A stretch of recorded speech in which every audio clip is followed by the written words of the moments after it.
반갑습니다. PSLab의 송식입니다. 문제 해결 방법론 DMARC 제7강 프로세스 능력 평가에 대해서 알아보겠습니다. 일반적으로 이제 공정 능력이라고 그러죠. 자, 앞서 6강에서 설명드렸다시피요.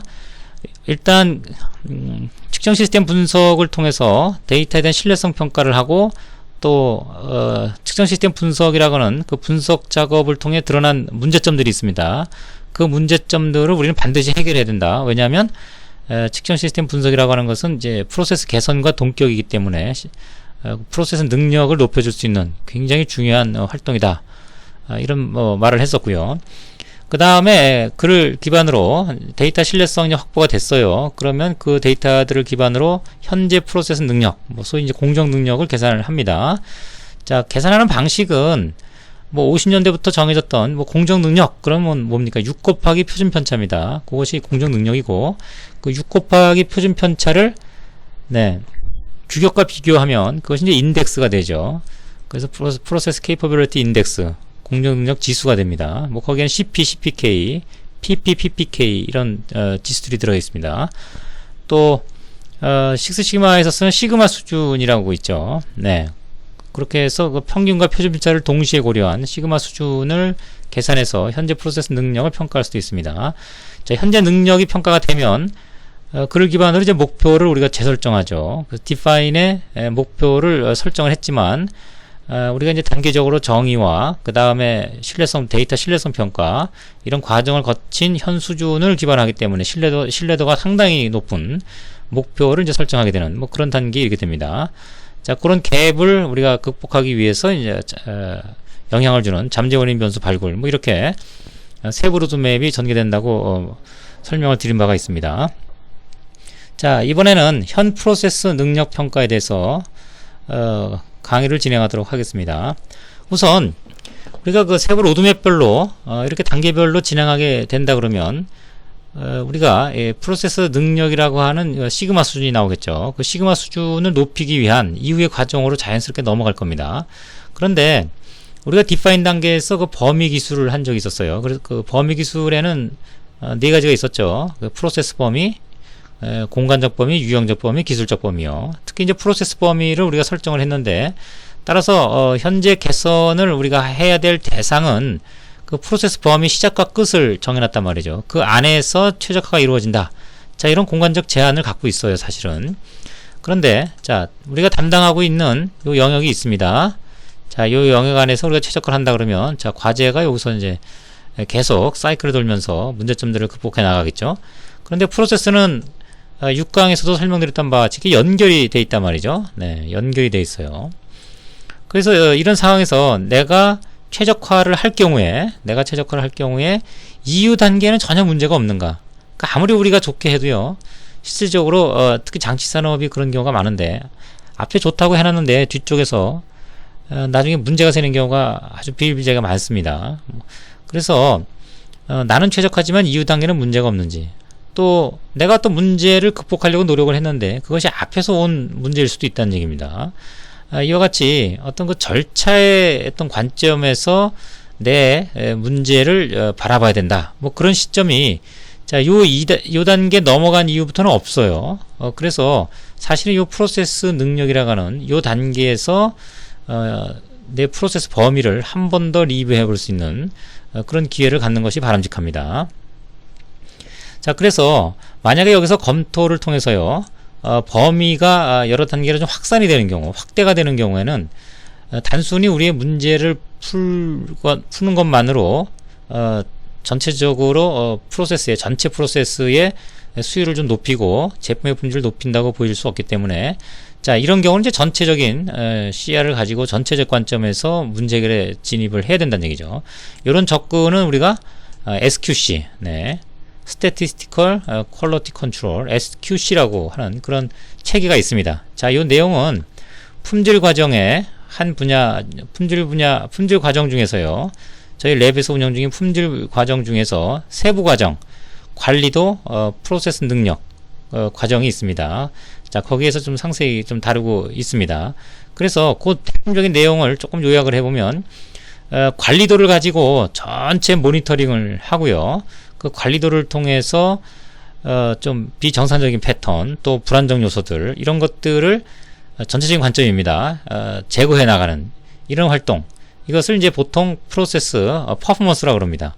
프로세스 케이퍼빌리티라고 하는 말 앞서서요, 단계적으로 그렇게 문제를 해결해 나가는 어떤 정의를 프로세스 퍼포먼스라고 합니다.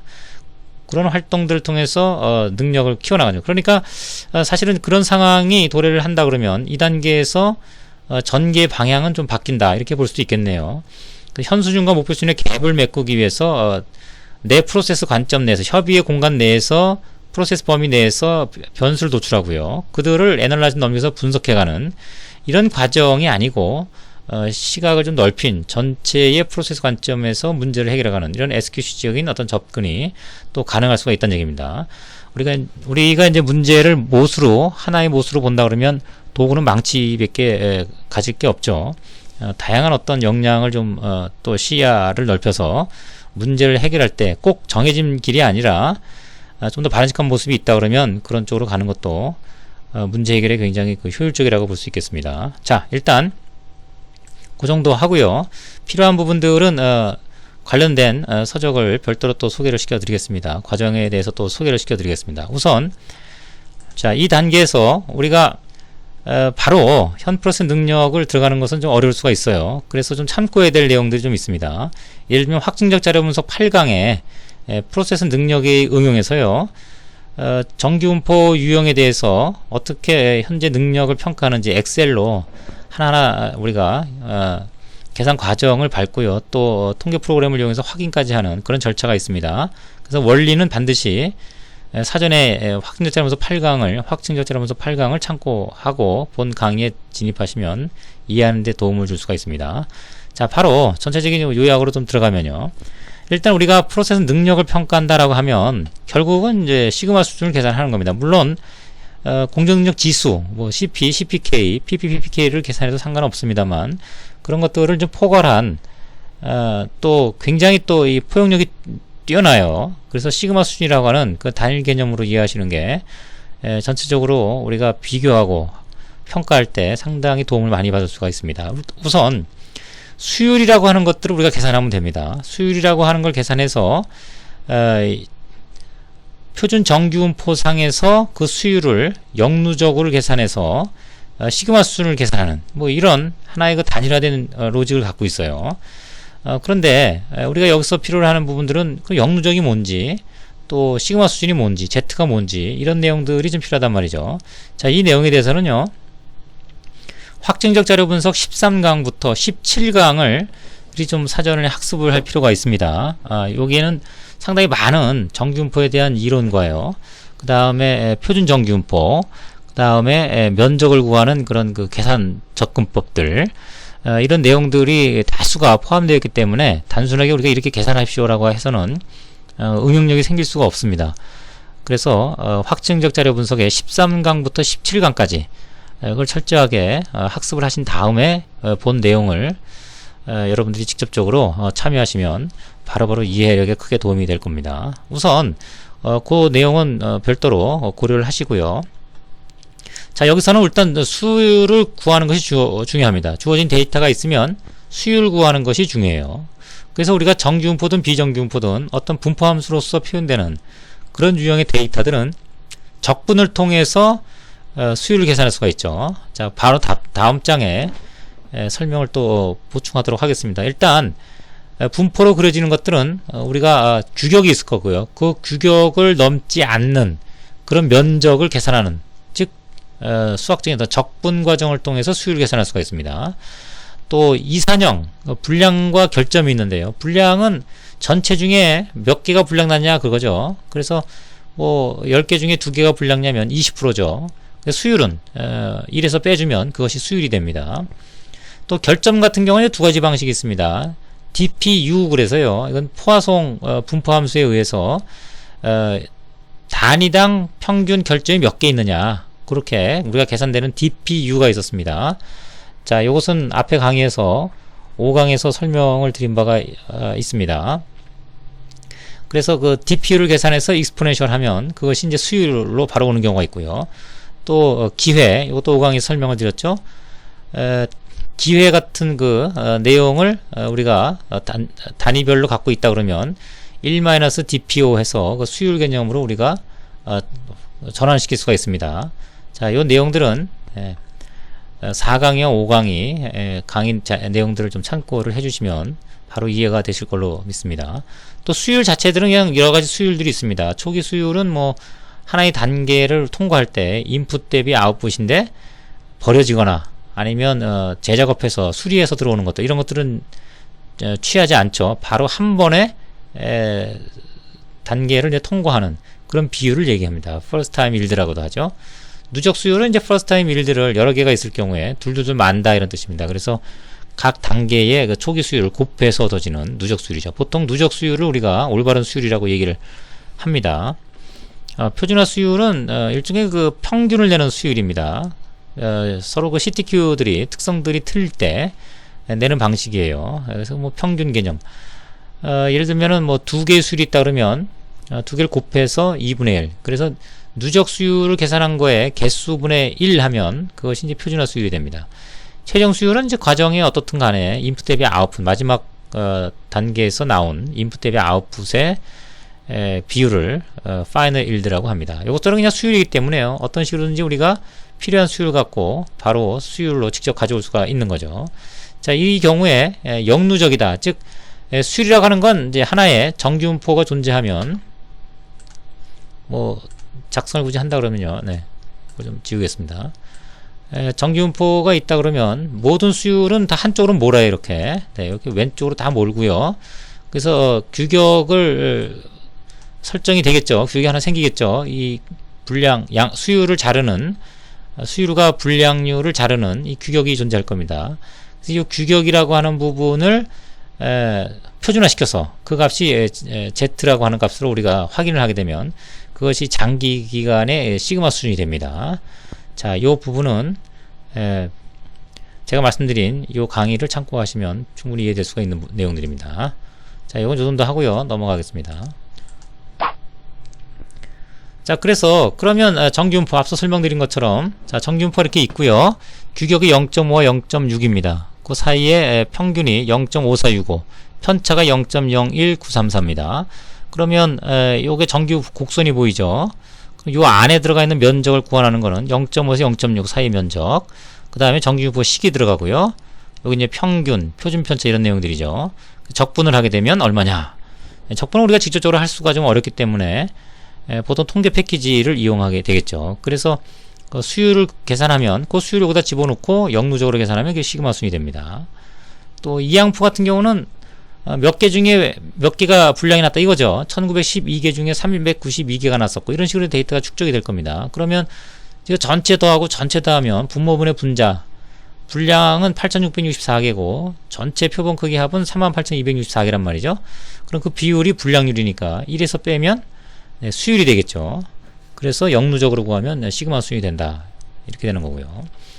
포화성 같은 경우도 유사한 데이터를 그냥 썼습니다. 전체 개수 중에 결점수가 이렇게 존재하죠. 결점수는 이 분모보다 더 커질 수가 있습니다. 불량수는 넘어갈 수가 없죠. 표본 크기는 결점수는 표본 크기가 더 커질 수가 있어요. 한 개에 뭐 몇 개의 결점이 날 수도 있으니까. 그래서 결점수는 8,839개, 전체 수는 38,264개 단위입니다. 그 DPU는 단위당 평균 몇 개의 결점이냐면 0.231개 나와요. 그 수율 exponential minus DPU 요 값을 넣어주면 그게 수율이 됩니다. 그래서 역누적하면 시그마 수율이 되고요. 또 만약에 기회가 있다. 한 단위에 한 개에 3개씩 잘못될 가능성이 있다. 그러면 전체 개수에 3을 곱해서 114,792개 중에 8,839개의 결점이 나온 겁니다. 여기는. 그래서 0.077의 기회당 평균 결점 개수가 되겠죠? 그러면 1-DPO에서 그 값을 가지고 역누적하면 시그마 수준이 됩니다. 자, 이 과정을 뭐 통계 프로그램이나 엑셀을 우리가 간단히 좀 알아보면요. 적분 같은 경우는 우리가 미니텍 같은 경우는 0.6 이하만 구하죠. 그래서 0.5 이하를 빼주면 됩니다. 0.6 이하에서 0.5 이하를 빼주면 되겠죠. 예를 들면 자, 뭐 계산에 확률 분포에 자, 정규분포 계산으로 갑니다. 그래서 평균이 0.5465죠. 0.5465. 표준 편차가 0.01934. 0.01934. 네, 그 상태에서 0.6 이하를 빼줍니다. 즉 0.6 이하의 누적 확률을 빼주고요. 그럼 요 값이 나오죠? 요 값. 네, 복사를 하고. 자, 다음에 다시 계산상으로 들어가서 0.5 이하를 빼주면 되죠. 그래서 0.5를 또 구합니다. 이하 면적을. 그러면 0.997165에서 0.0081008을 빼주면 그게 바로 네, 그 사이의 면적이 되겠죠. 자, C11에다가 좀 저장을 해 보겠습니다. 그래서 이 면적에서 0.0081008 0.0081008 자, 요 값을 빼주면 네, 11에 0.989064 자, 요것이 수율이 됩니다. 그래서 요 수율은 네, 요 값이 된다는 얘기고요. 자, 그래서 요거를 시그마 수준을 계산하는 방식은요. 네, 조금 정리 좀 하고요. 시그마 수준을 계산하는 건 다시 계산기로 가서요. 자, 확률 분포의 역누적이라고 했습니다. 다시 정규 분포로 가서 동일한 상황이죠. 여기 이제 표준 정규 분포상, 요 Z는 표준 정규 분포상입니다. 평균은 0, 표준 편차는 1 상태에서 금방 구한 면적, 요 면적이 가르는 X값, 역누적이죠. 역누적. 자, 수율의 역누적입니다. 표준 정규 분포상에서 수율의 역누적. 자, 계산하면 2.29258 시그마 수준이라고 하는 값을 얻을 수가 있는 거죠.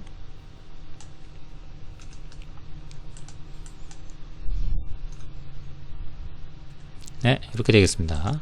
이런 개념이고요. 그 다음에 이항 분포는 1에서 0.22643을 빼는 거니까 이렇게 네, 요 값을 빼주면 되겠습니다. 엑셀로 가볼까요?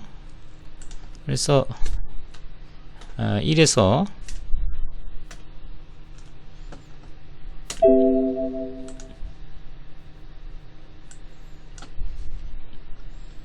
네, 0.22643 네, 요 값이 수율이 되겠습니다. 그래서 요 수율을 다시 역누적으로 네, 역누적으로 들어가서요. 표준 정규분포상에서 요 수율을 역누적으로 계산하면 0.750656이라고 하는 시그마 수준을 우리가 계산할 수가 있다는 얘기죠. 네, 그래서 요거는 시그마 수준이 요 값이 되겠습니다. 그 다음에 exponential 마이너스 DPU. DPU는 지금 0.231이에요. 그렇죠? 그러니까 DPU 방식으로 우리가 계산하면 EXU exponential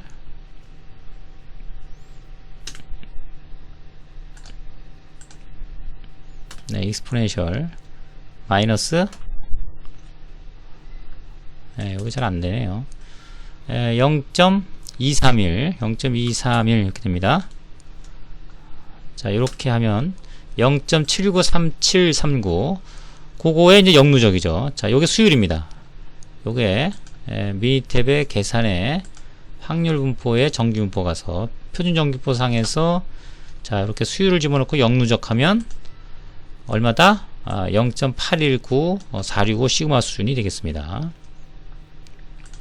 네, 이렇게 해서 시그마 수준을 우리가 계산할 수 있고요.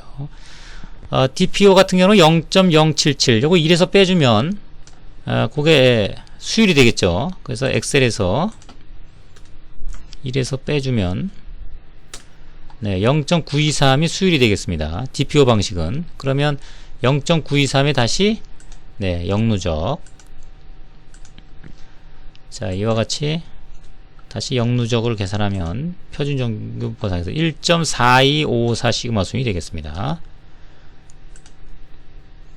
굉장히 좀 기계적인데요. 자, 요 원리만 좀 알면은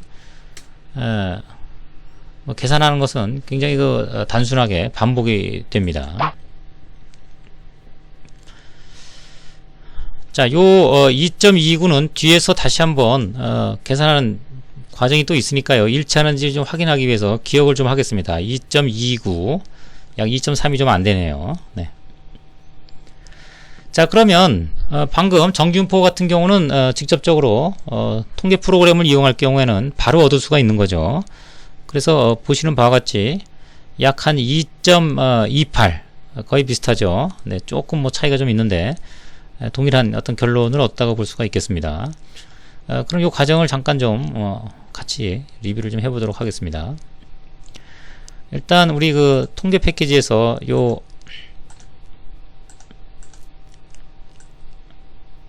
정규분포를 얘기를 해요. 자, 정규분포의 시그마 수준은 품질 도구의 공정능력 분석의 정규분포. 그런데 정규분포 쓰려면 정규성 여부를 확인을 해야 된다는 겁니다. 그래서 통계 분석의 기초 통계의 요 정규성 검정이라고 있죠. 자, 요 정규성 검정을 하고 들어와야죠. 그래서 정규분포가 하는지를 봐야 되겠습니다. 그래서 0.794, 네, p-밸류가 0.794니까 정규분포 한다. 이렇게 확인이 됐죠. 자, 이제 정규분포를 쓸 수가 있습니다. 그래서 품질 도구의 공정 능력의 정규분포, 거기에 데이터, 이건 한 개씩 채집한 거다, 이렇게 좀 가정을 할게요. 자, 규격은 0.5에서 0.6이라고 그랬습니다. 그 다음에 우리가 계산한 표준 편차, 앞장에서 우리가 계산했었죠. 동일한 데이터 갖고 불편한 상수가 포함되어 있지 않아요. 네, 그래서 이건 좀 체크를 없애겠습니다. 이 본 내용은 확증적 자료 분석, 네, 2강부터 해서 공정능력 7강까지 8강까지 여러 번 학습을 해보시면 상세하게 내용을 이해하실 수가 있습니다. 자, 여기서는 뭐 자세한 설명은 빼도록 하겠습니다. 자, 그 다음에 자, 벤치마크 Z 시그마 수준 또는 뭐 공정능력, 우리 CP, CPK를 하려고 그러면 요 지수 체크를 하시면 되겠습니다. 자, 이렇게 하면 방금 우리가 얻었던 그 결과값을 알 수가 있죠. 평균과 표준 편차, 그 다음에 전체 공정력은 2.29, 앞에서 우리 계산했던 내용 2.3이 조금 안 됐었죠. 네, 뭐 일치하는 것을 확인할 수가 있습니다. 자, 그래서 다시 내용으로 좀 돌아가면요, 지금 우리가 계산했던 그런 내용에 해당되고요. 잠깐 좀 정리 좀 하겠습니다. 네. 자, 그 다음에 이건 진단하는 진단 분석하는 겁니다. 현재 우리가 어느 방향으로 가야 되는지를 해석하는 그런 내용이 되겠습니다. 그래서 현재 전체 공정능력, 이것은 전체 표준 편차를 갖고 계산한 그런 내용이 되고요. 그 다음에 2.41은 부분 내 그룹 내의 어떤 변동을 감안한 거예요. 자, 이것도 확증적 자료 분석에 엑셀과 함께 자세히 설명을 하고 있으니까요. 그 기본 원리, 이론적인 내용들은 확증적 자료 분석을 참고하시기 바랍니다. 네, 이것은 단기 능력이라고 하고요. 이건 장기 능력이라고 합니다. 그래서 둘 간의 차이를, 요게 Y축이 해당되고요. 그 다음에 X축은 단기 능력을 얘기를 해요. 그래서 여기 요쪽으로 갈수록 기술력이 뛰어나다, 식스시그마 수준에 준한다고 보고요. 밑으로 내려갈수록 관리가 우수하다, 뭐 이렇게 얘기를 하는 겁니다. 그래서 지금은 이제 관리가 굉장히 우수한 걸로 보여지지만 기술적 능력이 굉장히 좀 취약하기 때문에 기술적 능력, 즉 3%를 좀 줄이는데 노력을 해야 된다, 뭐 이런 결론을 지금 우리가 얻을 수 있습니다. 그리고 여기는 이제 표준 편차가 두 개인데요. 그룹 내 표준 편차가 있고 전체 표준 편차가 있습니다. 전체 표준 편차는 요 검은색에 해당되는 그런 그 분포를 형성하고 있고, 그 다음에 빨간색은 요 군내 표준 편차는 빨간색의 분포를 형성해서 둘 간에 벗어나는 이 분량의 면적이 군내와 전체로 이렇게 나눠져서 별도로 평가되고 있다는 거, 네, 참조하시기 바랍니다. 그래서 시그마 수준은 현재 전체 능력을 봅니다. 2.28. 뭐 이것은 우리 2.29 그거에 대응하는 값입니다. 그래서 보통 이제 1.5를 더해서요 3.78 시그마 수준, 뭐 이렇게 해서 단기적으로 얘기를 하는 것이 이제 일반적입니다. 네. 그런데요, 우리가 이제 항상 놓쳐서는 안 될 부분이 있습니다. 방금까지 우리가 보통 했던 그런 것이 이제 일반적으로 이루어지는 그 시그마 수준 계산법이라고 한다 그러면 보통은 이 관리도를 좀 간과하는 경우가 있습니다. 그래서 이 관리도가 반드시 이렇게 안정 상태인 경우에만 이 공정 능력, 프로세스 능력을 평가할 수가 있어요. 여기서 불안정 요소, 예를 들어서 관리 한계를 벗어나는 것이 있다든가 아니면 비정상적 패턴 떨어지거나 아니면 일정한 영역에 몰려 있거나 여러 가지 그 8개의 기본적인 패턴들이 있습니다. 그런 것들 중에 하나라도 포함이 되면 근데 그 문제를 해결하고 불안정 요소를 제거한 다음에 관리 상태인 경우에 한해서만 이 공정력의 의미가 있습니다. 따라서 불안정 요소나 관리 이탈 상태일 경우에는 반드시 공정 개선을 먼저 이루어져야 돼요. 근데 공정 개선을 이루기 위해서 또 분석이 필요하니까 어차피 분석 단계로 넘기는 경우도 있습니다. 그런데 제가 초반에 말씀드린 것처럼 이것이 프로세스의 어떤 서로 간의 문제 이런 것으로 엮여 들어간다 그러면 SQC적인 차원에서 문제 해결에 접근해 들어가는 것이 훨씬 더 효율과 효과적인 측면에서 유리합니다. 자, 이런 부분들은 별도의 과정에서 좀 학습이 좀 필요할 것이라고 좀 보여지네요. 자, 여기서 주의할 것은 강조할 바는 반드시 관리 상태 하에서만이 현재 수준을 측정할 수가 있다. 자, 이것은 꼭 명심해 주시기 바랍니다. 그리고 정규성 검정, 네, 이거 반드시 또 맞춰야죠. 비정규 분포일 경우는 또 비정규에 맞춰서 시그마 수준을 계산할 수가 있습니다. 자, 그런 건 통계 프로그램에서 다 제공이 되고 있습니다. 다음은 좀 특수한 케이스인데요. 만약에 이런 식으로 이분포, 지금 뭐 동떨어져 있습니다만 이것이 이렇게 겹쳐질 수도 있습니다. 이렇게 바이모달이라고 그러죠. 이번 분포인 경우에는 현재 수준을 어떻게 측정하는가. 자, 이것은 일단 있다고 인정을 하는 거죠. 있다고 인정을 하고 둘을 합쳐서 복합 시그마 수준을 계산하는 이런 접근입니다. 만약에 이것이 문제가 있다 그러면 이것은 개선을 하고 순수하게 올바른 분포만 가지고 평가를 진행하시면 되겠죠. 그런데 원인이 규명이 안 됐다거나 아니면 우리가 포함을 시켜야 되는 이유가 있다 그러면 네, 그때는 복합 시그마 수준 개념으로 접근을 합니다. 예를 들면 네, 예를 들어 보겠습니다. 좀 정리 좀 하고요. 요게 이제 이봉 분포입니다. 그래서 금방 그렸던 내용을 히스토그램으로 우리가 작성을 하면요. 자, 이봉 분포. 자, 이런 식으로 된단 말이죠. 그래서 계산하는 방식은 둘을 분리를 합니다. 그 대신 규격은 동일하게 들이대는 거죠. 그리고 그 규격을 벗어난 면적들 이런 것들을 가지고 전체 개수 대비 요걸 계산한 비율로 나누는 거죠. 그래서 그걸 다시 더해서 수율을 얻은 다음에 시그마 수로 넘어가는 이런 절차를 좀 따릅니다.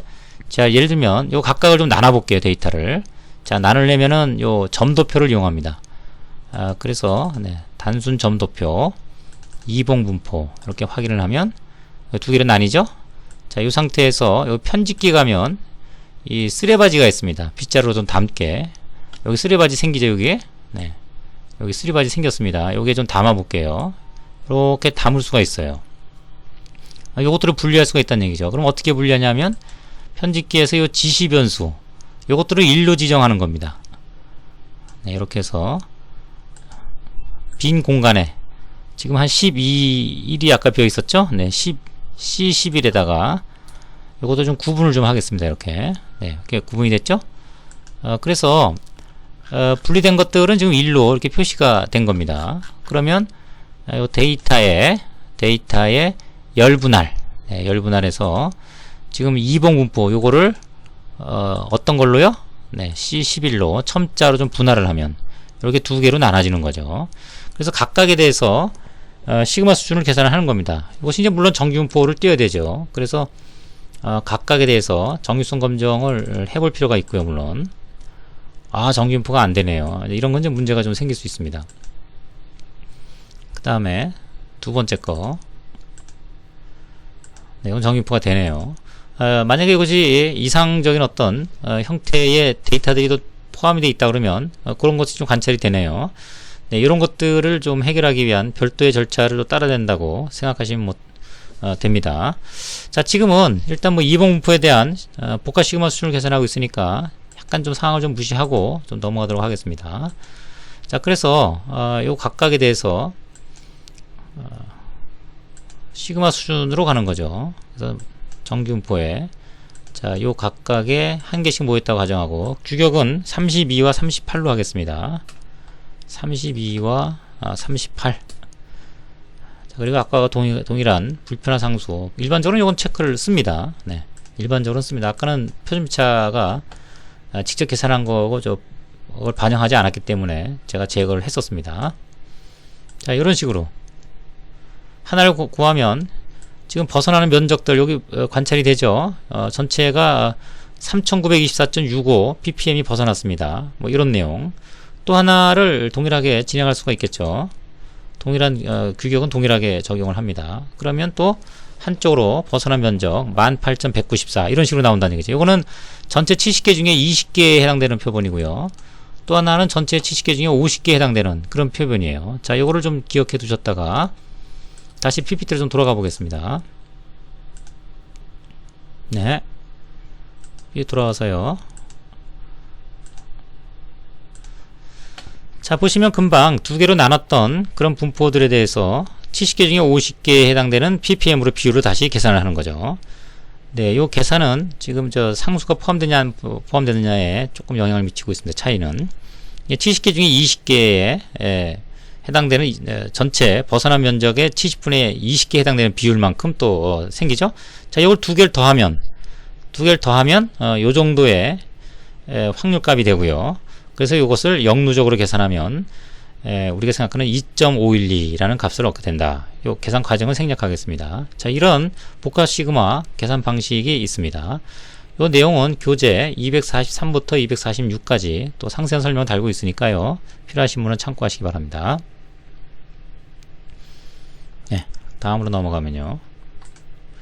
자, 그 다음에 요런 그 한쪽 기운 분포죠. 한쪽 기운 분포. 자, 이런 거는 여러 가지 뭐 사항이 존재할 수 있습니다. 이것이 신뢰성 특성이라 그러면 이 분포를 설명하는 그런 그 로그노말이나 와이블 분포를 우리가 찾아서 파라미터를 찾아서 그에 준해서 평가를 해야 되겠죠. 그런데 그렇지 않고 이게 이제 관리 쪽에서 쓰는 뭐 ERP 전산 오류고 그런 것이 포함되어 있고요. 일반적으로는 정확도 측면에서 0이나 1이나 이런 쪽에 데이터가 몰려 있는 것이 정확하고요. 정상이고 이런 것들은 일반적으로 형성되는 약간 지연되거나 이런 것들의 데이터다. 그래서 정상적인 분포고 또 이걸 분포로 나는 해석할 필요가 없다. 단지 과제를 수행하면서 이전과 이후 개선 상태만 비교하겠다. 이런 목적이라 그러면 관측 성능을 이용합니다. 그래서 이것은 우리가 3일이라고 하는 규격을 설정했다고 할 때 그걸 벗어난 개수를 갖고서 전체 개수 대비 나눕니다. 지금 전체 개수가 60개입니다. 60개인데 요 60개라고 하는 거를 3일을 이제 벗어난 그 개수가 몇 개인지를 따져서 60개분의 그 개수 곱하기 100만 한 것이 요 밑에 보이시는 466,666.67이 되겠습니다. 그러니까 몇 개 벗어난지 알고 싶으면 60분의 x 곱하기 100만은 요 값 이렇게 하면 벗어난 개수가 되겠죠. 네, 그래서 이것은 뭐 불량률 개념으로 우리가 볼 수 있는 거고요. 1에서 불량률을 빼면은 0.53 이렇게 됩니다. 그래서 0.53에 대한 역누적을 계산하면 0.0752699 시그마 수이다. 이렇게 계산할 수가 있는 거죠. 네, 역누적 과정은 생략을 하겠습니다. 자, 이항분포입니다. 이항분포는 앞서서 계산을 했었죠. 전체 몇 개 중에 몇 개, 그걸 전체 분모를 다 더하고요. 분자를 또 다 더해서 그 비율을 따지면 불량률이 나왔죠. 그것을 1에서 빼주면 이제 수율이 되고요. 그래서 그 수율을 가지고 시그마 수를 계산한 게 역누적해서 계산한 게 여기 보이시는 2.1820이라는 시그마 수준이 되겠습니다. 여기요. 네. 그런데 이제 이것도 관리도에서 안정 상태가 반드시 돼야 됩니다. 관리 상태가 반드시 돼야 돼요. 그렇지 않으면 공정력의 계산의 의미가 없어집니다. 불안정한 상태에서 관리 이탈 상태에서는 프로세스 케이퍼빌리티를 계산을 안 합니다. 그걸 좀 명심을 해주셔야 되고, 따라서 이렇게 불안정 요소들, 관리 한계를 넘어가는 이런 형태들, 또 비정상적 패턴은 보이지는 않네요. 그래서 이것은 반드시 개선을 해야 됩니다. 그래서 여기 뭐 개선 내용들 이런 것들 좀 적어놓고 어떻게 개선했다를 설명을 하고 있는데요. 개선하면 그걸 제거하고 다시 그릴 수 있습니다. 그래서 반드시 개선하고 원인을 찾고 개선한 다음에 재발 방지책을 마련하면 이 타점들을 제거하고 다시 그릴 수가 있습니다.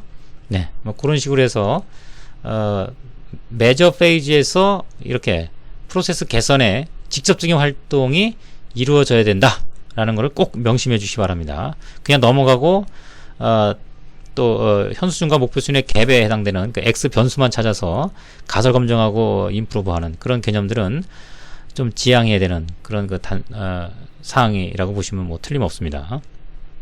그리고 이거는 이제 분모와 분자를 누적해서 비율을 따져가는 것이죠. 그래서 장기적으로 우리가 불량률 관리를 이루고 있다 그러면 이것이 이제 점점 플래추하게 그렇게 형성되는 것을 관찰할 수가 있습니다. 그렇지 않고 계속 전체 길이의 3분의 2 이상은 이게 뭐 1 정도는 뭐 이렇게 등락을 하더라도 3분의 2 이상은 좀 플래츠하게 가는 그런 양상의 안정적인 상태를 좀 관찰이 돼야 됩니다. 따라서 기간이 좀 길어야 되겠죠. 요거는 불량률 데이터 갖고 히스토그램을 그린 겁니다. 정상적으로 불량률이 일정하게 잘 관리되고 있다 그러면 특정한 불량률의 좌우대칭 종 모양으로 형성될 가능성이 높죠. 그 다음에 요거는 표본 크기에 대해서 불량률, 퍼센테이지가 어떤 특이 패턴을 갖느냐를 보여주는 거예요. 랜덤하게 보여주는 게 뭐 정상적인 어떤 상태라고 볼 수 있겠습니다. 자, 요 장표에서는 일단 요것을 해결해야 되는 그런 이슈가 좀 남아 있다는 거. 네. 네, 뭐 벌꿀이 어마어마하네요. 그래서 그 불량률의 히스토그램을 그려서 정규성 검증을 해보니까 정규분포 이상치를 제거하니까 뭐 정규분포를 하더라. 원래는 안 됐었는데 정규분포를 하더라 이런 얘기고요. 그래서 그것이 해결됐다고 보고 제거하고 다시 그렸을 때 시그마 수준이 향상된 것을 보여준다는 겁니다. 그래서 이런 부분은 이상점이나 이런 것들은 사실 우리가 분석을 통하기보다는 그 원인 규명이 좀 수월하기 때문에 굳이 애널라이즈에서 이걸 하고 임프루브하는 이런 큰 절차를 거치지 않고요. 이 부분에서 상당 부분 어떤 개선 효과를 보일 수가 있다는 겁니다. 자, 이것이 이제 이항 분포를 이용한 시그마 수준 프로세스 능력 평가의 예가 되겠습니다. 다음은 이제 프로세스 능력 평가 이 결점의 형태인데요. 결점은 이렇게 전체 개수 대비 초반에 제가 설명드린 것처럼 전체 결점 수, 그 비율이죠. 그래서 그 평균 DPU, 이걸 익스포넨셜 마이너스 DPU 하게 되면 이제 수율이 된다고 말씀드린 바가 있습니다. 그래서 이것도 누적해서 계속 분모분의 분자를 누적해서 타점에 나가면 일정한 한 3분의 2 이상은 이제 플래티하게 가야 되는 뭐 그런 구조로 관찰이 돼야 되고요. 여기 좀 불안정 요소가 하나 관찰됐죠. 자, 이것들은 이제 원인 규명을 이렇게 하고 그 다음에 개선한 다음에 그리고 재발 방지책을 마련하면 제거하고 다시 그릴 수가 있는 겁니다. 뭐 이대로 간다 그러면 DPU 단위당 평균 결점률은 이런 신뢰 구간, 요 신뢰 구간 범위에 있을 거라고 이제 예측이 되는 겁니다. 최소 최대 DPU가 해당이 되는 여기 CI 하한, CI 상한 이런 값들을 우리가 참조하면 어느 값 사이에서 유동하는지 확인할 수가 있습니다. 네, 내용은 참조하시기 바랍니다. 자, 그래서 우리가 방금 설명드렸던 바와 같이 뭐 이외에도 다양한 뭐 시그마 수준을 산정하는 방식들이 있습니다. 대표적인 것만 제가 소개를 좀 시켜드렸고요. 다른 필요한 부분들은 교재를 참고하시면 추가적인 정보들을 얻을 수가 있습니다. 그래서 그와 같이 현재 시그마 수준을 계산을 하고요. 그 다음에 이제 목표 시그마 수준을 계산하면 우리가 그 갭만큼 목표 달성을 위해서 이후에 분석 어떤 과정과 최적화, 임프루브 과정을 거쳐야 되겠죠. 그래서 간단하게 앞의 내용을 토대로 해서 목표를 얼마큼 설정할 것인지 우리가 여기서 가늠을 해보면 될 것 같습니다. 뭐 이 부분에서 물론 임원이나 아니면 여러분들이 참여를 시켜서 팀장님이나 의견을 개진해서 조금 더 뭐 목표가 조정되거나 이런 일들은 뭐 다반사로 일어날 수가 있는 사항들입니다. 자, 중요한 포인트 다시 좀 정리를 해드리면요. 프로세스 능력, 공정 능력이라고 하는 것은 단순히 시그마 수준을 계산하는 그런 그 수치적인 어떤 해석 과정이라기보다 개선에 임할 수 있는 그런 어떤 시야를 가지고서요. 이것을 옆에 프로세스 단계까지 확대해서 봐야 되는지, 자, 그렇다 그러면 SQC적인 어떤 접근으로 전환을 해야 되고요. 또 시그마 수준이라고 하는 부분, 관리도를 통해서 반드시 관리 상태인 경우에만 시그마 수준이 가능하다는 거죠. 그렇지 않은 경우에는 앞으로 예측할 수 없는 그런 값을 갖고 우리가 진행하기 때문에 개선 결과가 예측하지 못하는 그런 일 때문에 벌어진 것인지, 아니면 예측하지 못하는 일이 벌어지지 않았기 때문에 좋아진 건지에 대한 판단을 할 수가 없다는 얘기죠. 자, 이런 부분만 좀 명심을 해서 진행을 하시면 큰 성과를 뭐 얻으리라는 것은 뭐 자신할 수 있습니다. 자, 다음 단계는 스텝 6 잠재원의 발굴에 대해서 진행하도록 하겠습니다. 네, 여기까지 7강 강의를 마치도록 하겠습니다. 수고하셨습니다.